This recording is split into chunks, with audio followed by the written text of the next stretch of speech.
સૌને જય માતાજી. મિત્રો, આજે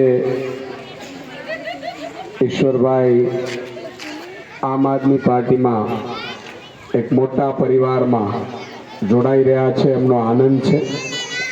હું હમણાં એ જ પૂછતો હતો, મેં કીધું આ જગ્યા આ જ હતી જે દિવસે આવ્યા હતા.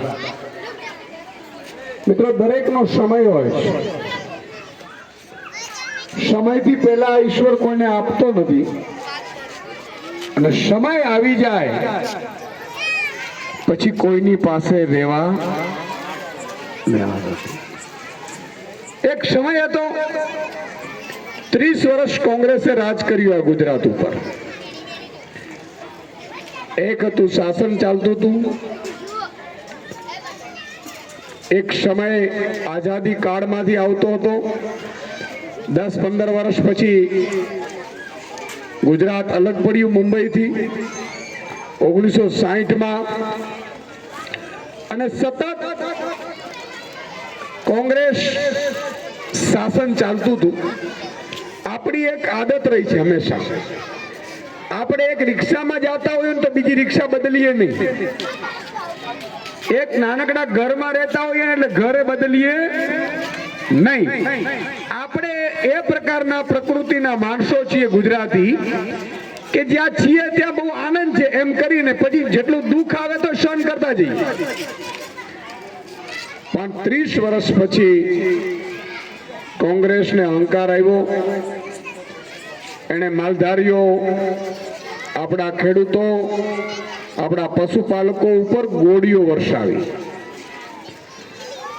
આપણે કોઈને નડતા નથી, પણ આપણે નડે એને ક્યારેય આપણે છોડતા નથી. આપણો નિયમ છે. એ સમય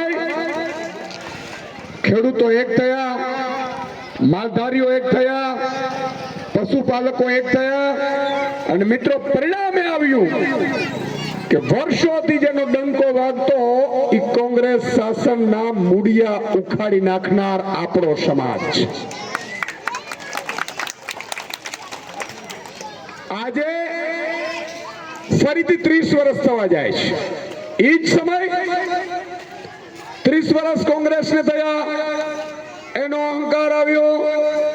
એમાં જે પણ નેતા કોંગ્રેસના ને પૂછો એટલે એટલો અહંકાર કે પ્રજા જાશે કે અમારા સિવાય. ગોળીએ ધરી દીધો તો અમારી પાસે જ આવશે. મિત્રો, આજે હું જ્યાંથી આવી રહ્યો છું, આજે મારે ઈશ્વરભાઈને અમે કાર્યક્રમ નક્કી કર્યું. આ 2 કલાક પહેલા ફાઇનલ થયું છે. વિચાર કરજો,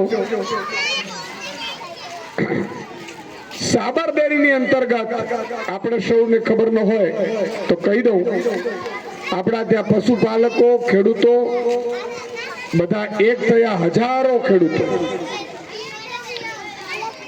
ડેરીમાં એક નવું કૌભાંડ ચાલુ કર્યું છે. પશુને ઉછેરીએ આપણે,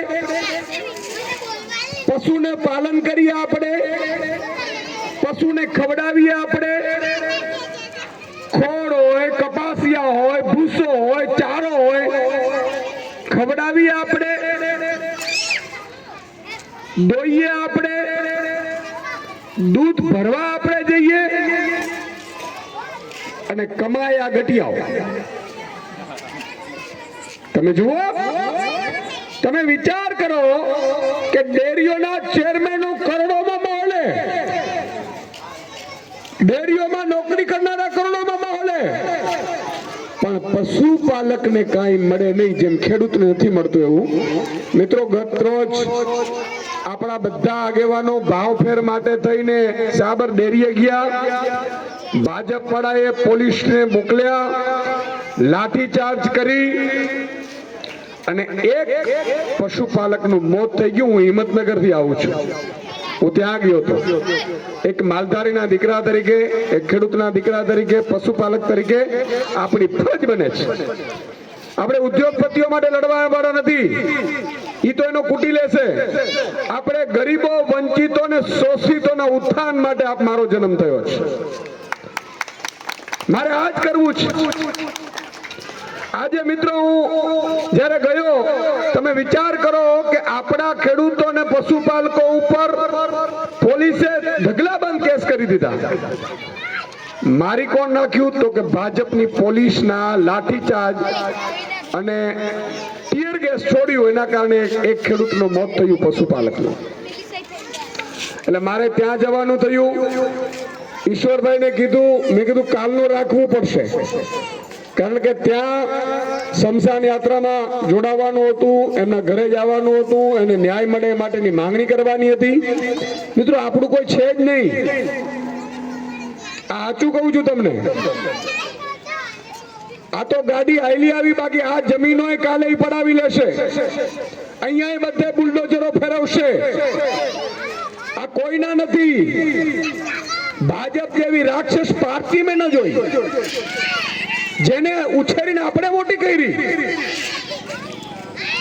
પણ આજે દુઃખ એ વાતનો થાય છે મિત્રો કે જેને આપણા કહેવત છે ગામડામાં કે સાપને દૂધ પાયો હોય ને એને જ સાપ કરડે. ભાજપને મોટી માલધારી સમાજે કરી છે, ભાજપને મોટી ખેડૂતોએ કરી છે, અને એ જ ભાજપ આજે ખાવા પડી. અને એટલા માટે મિત્રો પશુપાલક ને ત્યાં હું ગયો, દુઃખ થયું, રડવું આવી જાય. કાચું મકાન નહોતું ભાઈને, અને બિચારો ભાવ ફેર લેવા જાય તો 1.25 લાખ રૂપિયા વધારે મળે એમ હતું, જે ભાજપ વાળા પોતાના કાર્યક્રમોમાં ખર્ચી નહીં કરતા. હવે 1.25 લાખ મળે ને તો એનું મકાન થઈ જાય એમ હતું. મિત્રો ખાલી ઈંટોથી બનાવેલું અને ઉપર ખાલી આવી તાલપત્રી મૂકેલી હતી, અને એનો મોત થઈ ગયું છે. ના તો મુખ્યમંત્રીને ફરક છે, ના પ્રધાનમંત્રીને ફરક છે. પીડા આ વાતની થાય છે કે જેને શાસન છે એને ચિંતા નથી. આપણે એવું કહેતા નથી, પણ માની લો કે અદાણીભાઈને ચૂક લાગે તો પ્રધાનમંત્રી દોડીને વયા જાય, મુખ્યમંત્રી દોડીને વયા જાય, પણ એક ગરીબને એની ગોળીઓથી મોત થાય છે, કોઈ પૂછવા વાળું નથી. અને એવી જ રીતે અહીંયા પણ જ્યારે મને આ જયમીનભાઈનો ને કિરણભાઈ દેસાઈનો ને મહેશભાઈનો ફોન આવ્યો હતો. કિરણભાઈ પણ આજે એક માલધારી સમાજના આપણા આગેવાન છે, સેલના પ્રમુખ છે, એ અત્યારે બીજા કાર્યક્રમમાં છે. તો મને એમણે જે વાત કરી ત્યારે મેં જ અહીંયાથી કીધું હતું કે ભૂપેન્દ્ર પટેલ તમે જસ લઈ લ્યો ભાઈ, અને તમે ક્યાં એટલા રાજા હરિશ્ચંદ્રના દીકરા છો ભાઈ? તમે તો હજારો કરોડ જમીન બચાવી પાડી બધા લોકોએ, ઉદ્યોગપતિને મફતના ભાવમાં આપી છે, અને મારા આ ગરીબોને વર્ષો આઝાદી પહેલાની જમીનો તમે ચૂંટવશો. અને હું તો નિમિત્ત છું. ઈશ્વરભાઈ અને આખી ટીમને અભિનંદનને પાત્ર છે કે એમણે લડાઈ લડી, એમણે અવાજ ઉઠાવ્યો, અને આપણે બધું રોકાઈ ગયું. ચિંતા કરવાની જરૂર નથી. હવે માત્ર 2.5 વર્ષ છે. અહીંયા જ મારા સમાજના બંગલાઓ બનશે,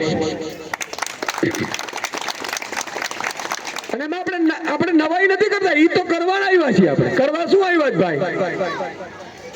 આજે સૌથી પછાત આપણો સમાજ છે ભાઈ, માલધારી સમાજ છે કે નથી? સૌથી પછાત છે ભાઈ. ઠાકોર સમાજ છે, કોળી સમાજ છે, બિચારાનું કોઈનું ભલું જ નથી થયું. રબારી સમાજ છે, ગઢવી સમાજ છે, ભરવાડ સમાજ છે. આપણા વડવાઓ આજે હું જોતો તો હમણાં મને આનંદ થાય.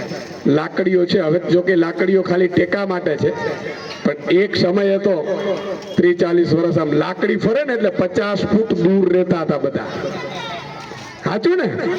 50 ફૂટ દૂર રહીએ અમલદાર ગમે તેવો હોય, પણ આપણે ભણ્યા, આપણે હિંસામાંથી બહાર આવ્યા. પણ મારું કહેવાનો મતલબ એ છે કે અમે માંગો ને પ્રેમથી તો માથું આપી દઈએ, બાકી આ માલધારી કોમ છે. વટે કટકો ચડે પછી ઉતરે નહીં. આજે ઈશ્વરભાઈને અભિનંદન આપું છું કે આમ આદમી પાર્ટીમાં જોડાય.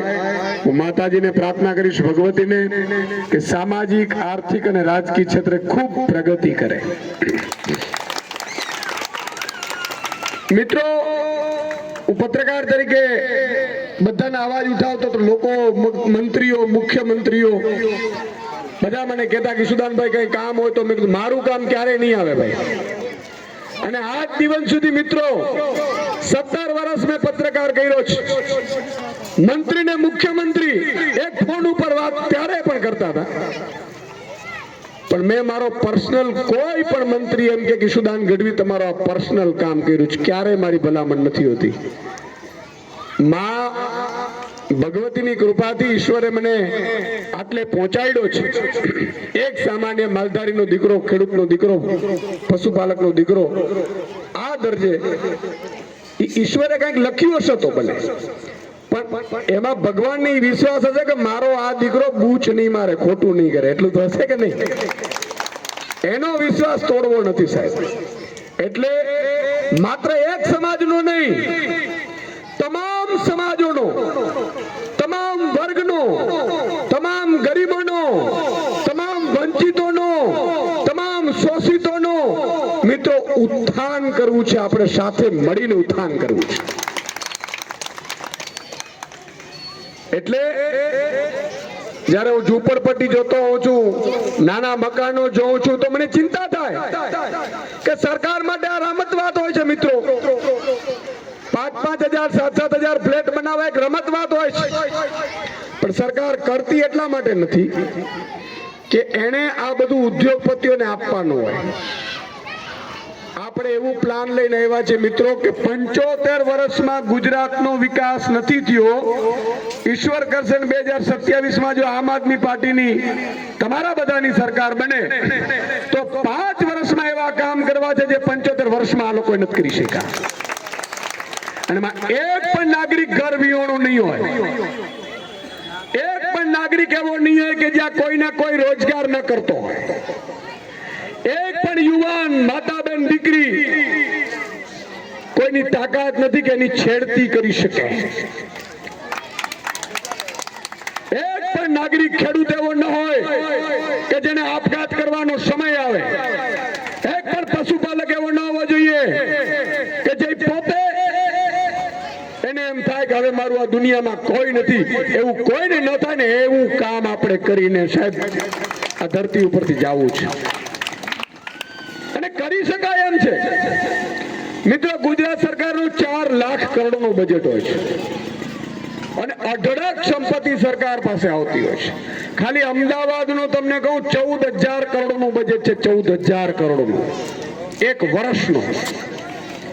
એક વર્ષનું 14,000 કરોડ, 5 વર્ષમાં 70,000 કરોડ રૂપિયા થાય.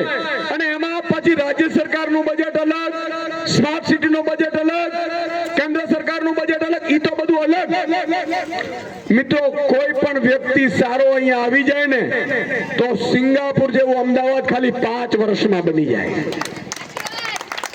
તમારે સારી સ્કૂલો હોય, મકાનો હોય, અરે 1 BHK ની ફ્લેટ બનાવો ને ભાઈ, કોણ ના પડે? બરોબર કે નહીં? 1 BHK 2 BHK સરકાર આ લોકોને આપે, ગરીબોને રોજગારી આપે અને એના બાળકને સારી ઇંગ્લિશ મીડિયમની 3 કિલોમીટરે સ્કૂલ આપે અને હોસ્પિટલમાં ફ્રી સારવાર આપે. આટલું તો જોઈએ. બરોબર કે નહીં? રોડ, રસ્તા, ગટર, પાણી. તમે વિચાર કરો મિત્રો, ચંદ્ર ઉપર આપણે જઈએ છીએ, મંગળ ઉપર જઈએ છીએ. ટેકનોલોજી એટલી ડેવલપ થઈ કે અહીંયાથી બેઠા બેઠા જોઈ શકાય કે યાન ઉતર્યું કે નહીં. અને અહીંયા ભાજપના રાજમાં ગુજરાતમાં ગટરના પાણીના ઠેકાણા નથી. બોલો, રોડ રસ્તાના ઠેકાણા નથી. અને રસ્તો બને તો બ્રિજ એમ કે હું તૂટી જઈશ. ભાજપના બ્રિજના નીચે દીકરાઓને ઉભો ન રખાય. આપણે એમ થાય. મારે હમણાં હું પાદરા ગયો તો હમણાં બ્રિજ તૂટ્યો ત્યાં. એક ભાજપનો કાર્યકર મળી ગયો. મને કે સાહેબ, મેં મારા દીકરા અહીંયાથી રોજ નોકરીએ જતો તો મેં ના પાડી કે હવે ભાજપના બ્રિજ ઉપરથી બિચારા દીકરા પસાર ન થતો, ભલે 20 કિલોમીટર દૂરથી જવું પડે. એને બીક લાગે છે કે આજે જશે કાલે કદાચ પાછો નહીં આવે. આપણું ગુજરાત, આવું ગુજરાત. અચ્છા, તમે જોયું ક્યારે મુખ્યમંત્રીને કઈ થયું? આપણે ઈચ્છીએ છીએ, ભગવાન ન કરે કોઈને, હું એ બાબતમાં તમામ આત્માઓને સમકક્ષ ગણું છું, પણ ઈશુદાન ગઢવીને કાંઈ ન થાય તો મારો એક પણ ગુજરાતના ગરીબને પણ કાંઈ ન થવું જોઈએ. આ રાજ્ય હોવું જોઈએ. આ તો કોઈ છેડતી કરે ગુંડો લુખો ભાજપનો નેતા હોય એટલે છૂટી જાય. આજે સુરતમાં એક દીકરી શિક્ષિકાએ આપઘાત કર્યો. હું ત્યારે વાંચતો તો, મને બહુ ડિટેલ ખબર નથી, તો કે એક લુખો છે 3 વર્ષથી હેરાન કરતો હતો. એક દીકરી જેની ગઈ હશે આપઘાત કરીને આ ધરતી ઉપરથી, અને એક લુખાના કારણે એને પરેશાન કરતો હતો. આ સરકાર શું ધૂળ ચાટવા માટે છે સાહેબ? એટલે પીડા થાય છે ને, એટલે રાજનીતિમાં આવવું પડ્યું છે. બાકી આપણો આ વિષય નથી સાહેબ, આ ધંધો કરાય નહીં. રોજની પીડા, પણ કોકે બીડું ઝડપવું પડશે. એટલે આજે આપ સૌ આવ્યા. હું ઈશ્વરભાઈને આજે આમ આદમી પાર્ટીમાં જોઈન કરતા મને ખૂબ અનેરો આનંદ થાય છે. આપ સૌ, મારી વિનંતી એટલી જ છે કે આગામી સમયે ખૂબ મોટી હરણફાળ ભરવા આમ આદમી પાર્ટી જઈ રહ્યું છે. ફૂલ નહીં તો ફૂલની પાકડી સહયોગ આપજો, સાથ આપજો, 5-25 લોકોને જોડજો. આ એક મોટો યજ્ઞ છે. જેમ મંદિર બનતું હોય ને કોઈ ₹1 આપે ને સાહેબ, એ મંદિરમાં એટલો ને એટલો દાનેશ્વરી કહેવાય છે. એમ આમ આદમી પાર્ટીમાં એક માણસ પણ જોડશો ને તો અમારો હાથ મોટું થશે, અને અમારે હાથ મોટું થશે ને તો આ રાક્ષસોને, રાવણને રામના હાથે મારી શકાશે. જય હિન્દ, જય ભારત, જય માતાજી.